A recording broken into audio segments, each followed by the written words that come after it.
అత్యంత పవిత్రమైన క్షేత్రాల్లో ఒకటిగా భావించే కంచి కామకోటి పీఠానికి ఉత్తరాధికారిగా గణేష్ శర్మ గారు నియమితులయ్యారు. ఏప్రిల్ 30న అక్షయ తృతీయ సందర్భంగా ప్రస్తుత కంచి కామకోటి పీఠాధిపతి జగద్గురు విజయేంద్ర సరస్వతి గారు ఆయనకు సన్యాస దీక్ష ఇచ్చారు. అనంతరం ఆయన పేరు సత్య చంద్రశేఖరేంద్ర సరస్వతిగా మార్చారు. మే 2న ఆదిశంకరాచార్యుల వారి జన్మదిన ఉత్సవాల్లో విజయేంద్ర సరస్వతితో పాటు ఆయన కూడా పాల్గొంటారు. ప్రస్తుతం కొనసాగుతున్న సంప్రదాయం ప్రకారం కంచి పీఠానికి ఉత్తరాధికారిగా ఉన్నవారే భవిష్యత్తులో పీఠాధిపతి అవుతారు. కంచి కామకోటి పీఠాధిపతి కావడం అంటే సాధారణ విషయం కాదు. ఒక్క మాటలో చెప్పాలంటే శివుడి ఆజ్ఞ ఉంటేనే అది సాధ్యమవుతుంది కూడా. అలాంటి ఘటన గణేష్ శర్మ గారి విషయంలోనూ జరిగింది.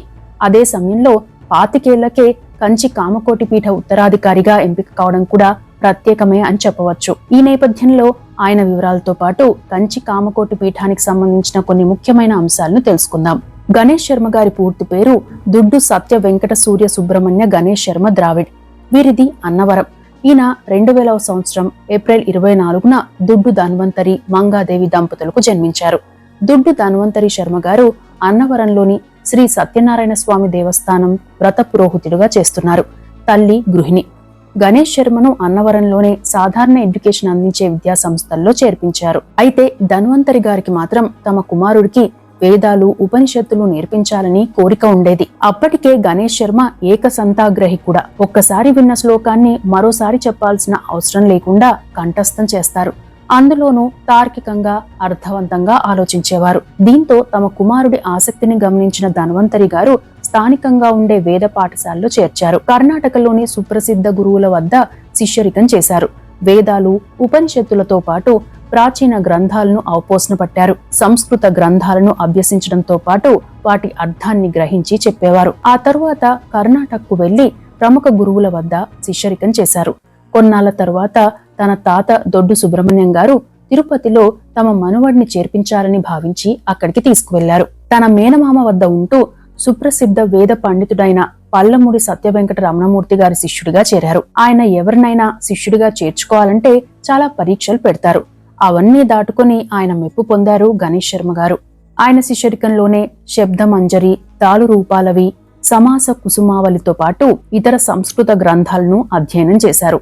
తార్కికంగా అర్థం చేసుకున్నారు. ఆ తర్వాత ఋగ్వేద పండితుడిగా ఉన్న సంస్కృత అధ్యాపకులైన కమ్మపల్లి సతీశాచార్యుల వద్ద వేద వివరణ, సంస్కృత వ్యాకరణం నేర్చుకున్నారు. సంప్రదాయ వేద శిక్షణ ఓ వైపు చేస్తూనే 10వ తరగతి వరకు సాధారణ విద్య కూడా పూర్తి చేశారు. ఆ సమయంలోనే గణేష్ శర్మను కంచి కామకోటి పీఠం వైపు నడిపించే ఘటన జరిగింది. శివుడి ఆజ్ఞ లేనిదే చీమైనా కుట్టదు అని చెబుతారు. అలాంటి ఘటనే ఇది కూడా.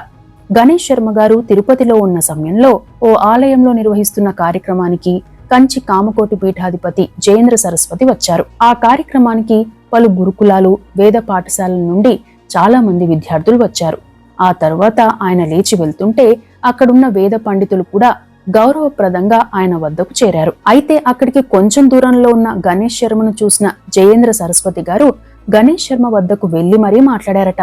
అక్కడే ఉన్న వేద పండితులతో గణేష్ శర్మను ద్వారకా తిరుమలలో సేవ చేస్తున్న వేద పండితుడైన రత్నాకర భట్టు గారి వద్దకు పంపించాలని, ఆ తరువాత ఆ పిల్లవాడు కంచి కామకోటికి చేరతాడని చెప్పారట.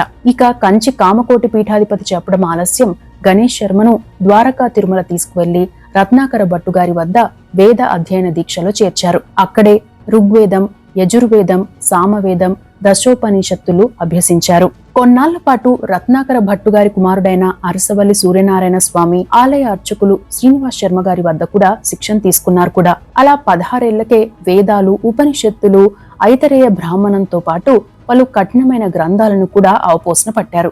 ఆ తరువాత రత్నాకర భట్టు గారి ఆశీస్సులతో బాసరకు వెళ్లి వేదాలను అభ్యసించే స్కాలర్ గా, రీసెర్చర్ గా సేవలను అందించారు.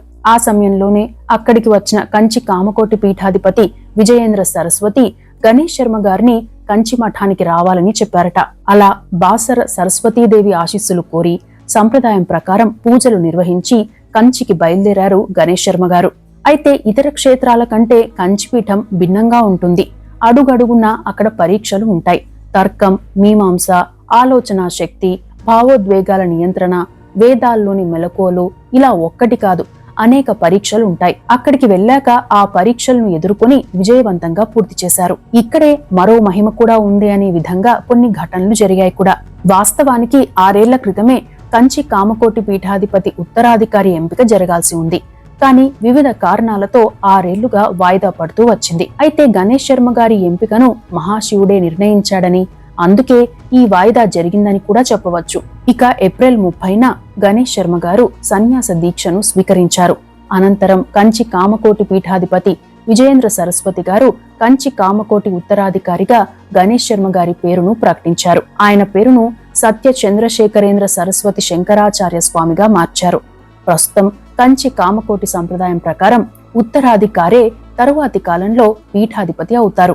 అంటే దాన్ని బట్టి చూస్తే 71వ పీఠాధిపతిగా సత్య చంద్రశేఖరేంద్ర సరస్వతి శంకరాచార్య స్వామి పేరు దాదాపు ఖరారైనట్టే. ఇక కంచి కామకోటి పీఠం గురించి, పీఠాధిపతి లైఫ్ గురించి సంక్షిప్తంగా తెలుసుకుందాం. కంచి కామకోటి పీఠాన్ని ఆదిశంకరాచార్యుల వారు స్థాపించారు. క్రీస్తు పూర్వం 477, 482లో అంటే 2500 ఏళ్ల క్రితమే దీన్ని స్థాపించారు. కాంచీపురంలోని కామాక్షి అమ్మవారి ఆశీస్సులు ఈ మఠానికి ఉన్నాయని చెబుతారు. పంచభూత స్థలాల్లో ఇది కూడా ఒకటి.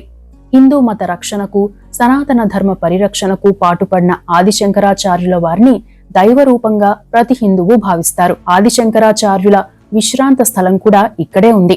అయితే 18వ శతాబ్దంలో యుద్ధాల కారణంగా దీన్ని కుంభకోణానికి తాత్కాలికంగా మార్చారు. 19వ శతాబ్దంలో ఇది మళ్లీ కాంచీపురానికి తిరిగి వచ్చింది. ఈ పీఠానికి 2వ పీఠాధిపతిగా సూరేశ్వరాచార్య వ్యవహరించారు. ఆయన హయాంలోనే పీఠాధిపతి ఎంపికకు ఉండే అర్హతలు నిర్ణయించబడ్డాయి. ఆ తరువాతి కాలంలో వ్యాసాచల మహాదేవేంద్ర సరస్వతి, ఆత్మబోధేంద్ర సరస్వతి, బోధేంద్ర సరస్వతి ఇలా మంది పీఠాధిపతులుగా సేవలను అందించారు. 67వ పీఠాధిపతిగా 5వ మహాదేవేంద్ర సరస్వతి సేవలందించారు. ఈయన్ను నడిచే దేవుడు అని పిలుస్తారు. అయితే ఈయన 5 రోజులకే మరో పీఠాధిపతిని ఎంపిక చేశారు. దీంతో 68వ పీఠాధిపతిగా 3వ చంద్రశేఖరేంద్ర సరస్వతి ఎంపికయ్యారు. ఈయనకు నడిచే శంకరుడు అని పేరుంది. ఈయన 1894లో పుట్టారు. 1907లో పీఠాధిపతిగా ఎంపికయ్యారు. దేశంలో హిందూ మత పరిరక్షణ, గురుకులాల విస్తరణతో పాటు అనేక కార్యక్రమాలు చేపట్టారు. సర్వ పరిత్యాగిగా పేరు తెచ్చుకున్నారు. 1994 జనవరి 8 వరకు ఈయన మఠాధిపతిగా చేశారు. అంటే దాదాపు నిండు 100 ఏళ్లు బతికారు. చివరి రోజున కూడా మఠంలో పూజాది కార్యక్రమాలు చేశాకే విశ్రాంతి సమయంలో ఊపిరి ఆగింది. ఆయన వారసుడిగా జయేంద్ర సరస్వతి ఎంపికయ్యారు. ఈయన 1954లో కంచి కామకోటి పీఠానికి ఉత్తరాధికారిగా నియమితులయ్యారు. 1994లో పీఠాధిపతి అయ్యారు. 2018 ఫిబ్రవరి 28 వరకు ఆయనే పీఠాధిపతిగా ఉన్నారు. అయితే ఈయన హయాంలో కొన్ని వివాదాలు తలెత్తాయి. సాధారణంగా పీఠాధిపతుల నివాస ప్రాంతమే ప్రత్యేకంగా ఉంటుంది. సంప్రదాయం ప్రకారం వారు అగ్నితో మమేకం చేసి నిర్మించిన వాటిలో నివాసం ఉండరు. అంటే సిమెంటుతో నిర్మించి లేక కాల్చిన ఇటుకలతో కట్టిన ఆవాసాలను వినియోగించరు. పూర్తిగా కలపతో నిర్మించిన వాటినే నివాసాలుగా మార్చుకుంటారు. వీరు ముఖ్యమైన అంశాలుంటే తప్ప మఠాన్ని వదిలి బయటకు రారు కూడా. అయితే జయేంద్ర సరస్వతి గారు మాత్రం తరచూ బయటకు కనిపించేవారు. ముఖ్యులతో పరిచయాలుండేవి. అదే సమయంలో 1987లో 2 రోజుల పాటు పీఠానికి దూరంగా ఉన్నారు. అధికారికంగా అంటే పీఠానికి, అక్కడి సేవకులకు కూడా సమాచారం ఇవ్వకుండా అదృశ్యమయ్యారు. కర్ణాటకకు ఆయన వెళ్లినట్టు చెబుతారు. అంతేకాకుండా అయోధ్య వివాద పరిష్కారానికి కూడా కృషి చేశారు. నేరుగా ప్రజాసేవలోకి వచ్చే కార్యక్రమాలను చేపట్టారు. అదే సమయంలో మురికివాడల్లో మౌలిక సదుపాయాల కల్పన, విద్యా వ్యాప్తి, అణగారిన వర్గాలకు అండగా ఉండడం, వివక్షను అంతమొందించే కార్యక్రమాలు చేపట్టడం కూడా చేశారు. 1998లో మానస సరోవరాన్ని సందర్శించారు. ఆదిశంకరాచార్యుల తరువాత ఆ స్థానాన్ని పొందిన ఏకైక పీఠాధిపతి ఈయనే. ఇక కంచి మఠం యూనివర్సిటీని కూడా స్థాపించారు. ఇలా ఎన్నో కార్యక్రమాలు చేపట్టారు జయేంద్ర సరస్వతి గారు. కొన్ని వివాదాలు కూడా ఆయన్ను చుట్టుముట్టాయి. మఠానికి చెందిన బంగారం కనిపించకుండా పోయిందని పీఠంలో ఉన్నత హోదాలో పనిచేసే అధికారి ఆరోపించారు. ఆ తర్వాత కొన్ని రోజులకు అంటే 2004లో దీపావళి రోజున మఠం ఆధ్వర్యంలో నడిచే వరదరాజ పెరుమాల్ ఆలయ నిర్వాహకుడు శంకర్ రామన్ హత్యకు గురయ్యారు. ఈ హత్యకు జయేంద్ర సరస్వతి గారు కారణమని ఆరోపణ వచ్చింది. అరెస్టు కూడా అయ్యారు. ఆ టైంలోనే విజయేంద్ర సరస్వతి పైన ఆరోపణలు వచ్చాయి. 2013 వరకు ఈ కేసు విచారణ జరిగింది.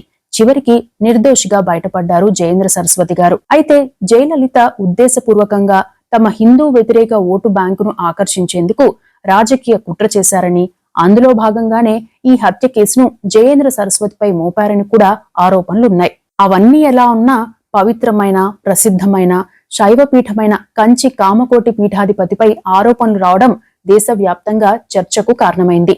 ఆ తరువాత ఓ రచయిత్రి కూడా జయేంద్ర సరస్వతిపై ఆరోపణలు చేశారు. ఇక 2018 ఫిబ్రవరి 27న జయేంద్ర సరస్వతి గారు తమ శిష్యుడైన విజయేంద్ర సరస్వతిని వారసుడిగా ప్రకటించారు. 82 వయసులో అదే రోజు సాయంత్రం శ్వాస తీసుకోవడంలో ఇబ్బంది కావడంతో ఆసుపత్రిలో చేర్చారు.